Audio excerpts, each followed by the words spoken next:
Now struggle between English and French. अभी English और French के बीच में कैसे स्ट्रगल हो। सो England and French were rivals in the competition of the trade in India. अब England and France जो थे वो एक दूसरे के राइवल्स बन गए। राइवल्स मतलब कॉम्पिटिटर इन इंडिया के ट्रेड में। Due to this there were 3 war fought between them. इस वजह से उनके बीच में 3 वॉर हुई। इस वॉर को कहा जाता है Carnatic wars. In the third Carnatic war England finally defeated France. और तीसरी वाली जो कोनेटिक वॉर हुई उसमें इंग्लैंड ने फ्रांस को हरा दिया। Therefore now there was no strong European competitors for British East Indian company in India.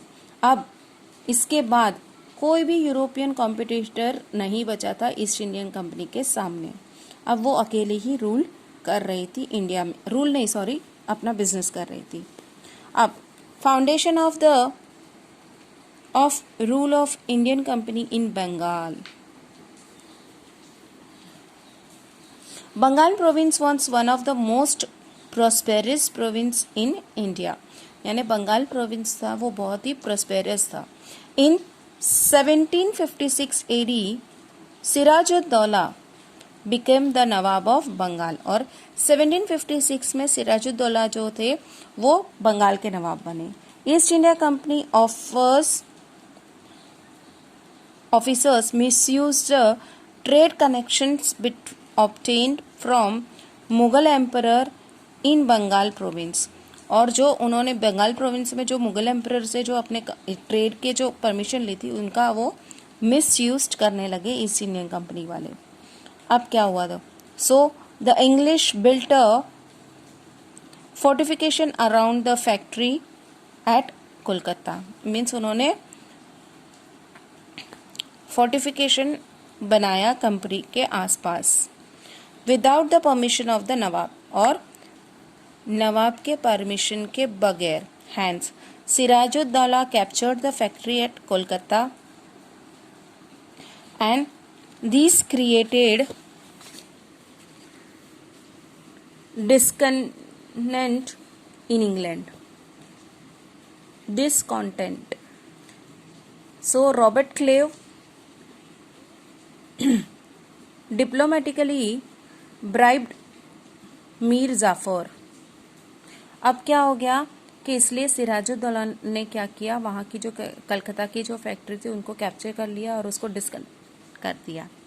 So Robert क्लेव जो थे उन्होंने क्या किया, डिप्लोमेटिकली मीर जाफर को ब्राइब किया। The commander in chief of Nawab army. उसने उसको ये कर लिया जो नवाब की आर्मी का कमांडर इन चीफ था Mir Jafar. And also promise to make him the Nawab of Bengal. और उसको रिश्वत दी और उसको ये भी प्रॉमिस की कि अगर तुम हमारा साथ दोगे तो हम तुम्हें बंगाल का नवाब बनाएंगे। Nawab Sirajuddaula and British troops meet at Plassey in 1757 AD। Means nawab Sirajuddaula और ब्रिटिश के कहाँ मीट हुई, उनके ट्रूप्स की प्लासी में। But under the leadership of Mir Jafar the Nawab's army made no move to actually join the battle and hence Sirajuddaulah was defeated. लेकिन क्या हुआ कि जो under the leadership of Mir Jafar के अंडर था वो, इसलिए उसकी आर्मी ने आगे बैटल में ये नहीं किया। इस वजह से सिराजुद्दौला जो है वो उस लड़ाई में बैटल ऑफ प्लासी में हार गए। Mir Jafar became the Nawab of Bengal with the support of British, but later he started protesting against the British, and hence his son-in-law Mir Qasim was made the Nawab. अब क्या हो गया, मीर जाफर को नवाब बना दिया बंगाल का, and with the support of British के सपोर्ट के साथ वो नवाब बन गया। लेकिन आगे भी बाद में उसने भी प्रोटेस्ट करना स्टार्ट कर दिया ब्रिटिशर्स के सामने। हैंस इसीलिए उसके बेटे उसका सन इन लॉ यानी जवान मीर कासिम को नवाब बना दिया। Mir Qasim tried to put a restriction on the illegal trade of British and hence once again Mir Jafar was made the Nawab of Bengal. अब क्या था, मीर जाफर ने जो भी ट्रेड हो रहा था उस पर रिस्ट्रिक्शन डालना स्टार्ट किया, इलीगल जितने भी ट्रेड्स चल रहे थे उस पर, हैंस वापस मीर जाफर को ही नवाब बना दिया गया। To restrict the activities of the British in Bengal, Mir Qasim Sajuddaulah, the Nawab of Ayodhya, and Mughal Emperor Shah Alam formed an alliance and ran a campaign। यानी उनको जो भी काम चल रहे थे उसको रिस्ट्रिक्ट करने के लिए Mir Qasim, Shujauddaula, nawab of Ayodhya and Mughal emperor Shah Alam, इन सब ने मिलकर उनके सामने लड़ाई शुरू की। In 1764 AD battle of Buxar was fought in Bihar, और 1764 में बक्सर में लड़ाई हुई। After this battle British East Indian company got the right to collect the revenue from Bengal. इस वॉर के बाद ब्रिटिश ईस्ट इंडिया कंपनी को बंगाल से रेवेन्यू कलेक्ट करने की राइट मिली। So the province as per the treaty of Allahabad, in this manner the foundation of the British rule in India was laid in Bengal। बोलता है कि Bengal province यानी जो इलाहाबाद की ट्रीटी हुई थी इस हिसाब से इस तरह से बोलता है कि फाउंडेशन ऑफ ब्रिटिश यानी ब्रिटिश ईस्ट इंडिया कंपनी का रूल फाउंड हुआ, इन रूल करना स्टार्ट कर दिया उन्होंने बंगाल से। British Mysore struggle, Hyder Ali from Mysore state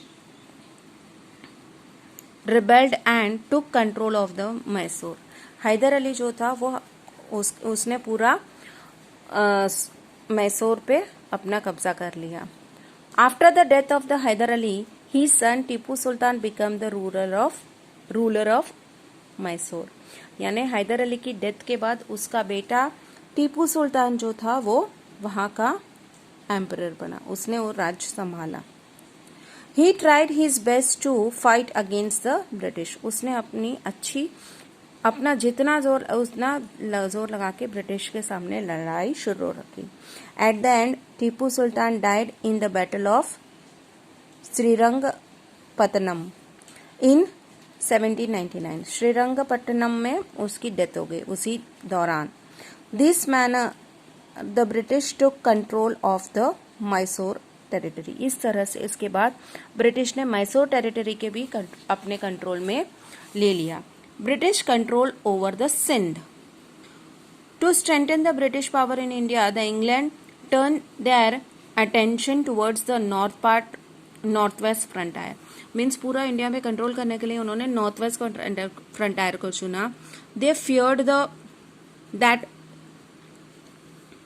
Russia might attack India through Afghanistan, hence the English started establishing their influence over the Afghanistan.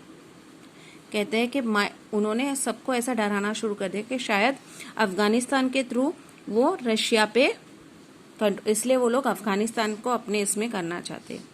The route towards the Afghanistan went through Sindh, और अफगानिस्तान की तरफ जो root जा रहा था वो सिंध से होके जा रहा था।